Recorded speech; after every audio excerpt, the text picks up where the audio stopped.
ကွန်ဒိုတိုက်ခန်းတွေကိုဝယ်ရတဲ့အခါမှာဘယ်လိုမျိုး payment plan ငွေပေးချေမှုပုံစံတွေနဲ့ဝယ်လို့ရလဲဆိုတာကိုရင်ကဒီနေ့မှာဒီ video လေးနဲ့အတူတူပြပြပေးသွားမှာဖြစ်ပါတယ်။အဲ့တော့တည့်ရသူကဒီ video လေးကိုချက်သွားလို့ရပါတယ်။မတည့်ရသူကဒီ video လေးကိုစောင့်အောင်ကြည့်ပေးပါအောင်နော်။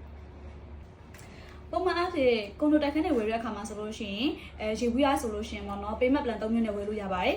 အဲ့ဒီ payment plan တွေကတော့ 100% ငွေတုံးတစ်ခဲပေးချေပြီးမှဝယ်လို့ရတဲ့ cash down payment plan ရှိမယ်ဒုတိယတစ်ခုကကြတော့ developer ကအတိုးမဲ့ရစ်ချက်နဲ့ပေးထားတဲ့ developer payment plan ရှိမယ်ပေါ့နော်တတိယတစ်ခုကတော့နှစ်ရှည်ဘဏ်နဲ့ချိတ်ဆက်ပြီးတော့မှဝယ်လို့ရတဲ့ payment plan 3မျိုးပဲဖြစ်ပါတယ် cash down payment plan နဲ့ဝယ်မယ်ဆိုလို့ရှိရင်တော့ငွေတုံးတစ်ခဲပေးရတာဖြစ်တဲ့အတွက်ကြောင့်မို့လို့ discount အမြင့်ဆုံးရနိုင်တယ်လို့အသက်သာဆုံးဈေးနှုန်းနဲ့လည်းဝယ်လို့ရမှာဖြစ်ပါတယ်developer payment plan နဲ့ဝင်မယ်ဆိုလို့ရှိရင်လည်း developer ဘက်ကပေးထားတဲ့3လ6လတစ်နှစ်2နှစ်ဒီလိုမျိုးနှစ်ရှည်ကိုမှအတိုးလုံးဝပေးစရာမလိုဘဲနဲ့ဝယ်လို့ရနိုင်မယ့်အခွင့်အရေးတွေလည်းရှိရဲပေါ့နော်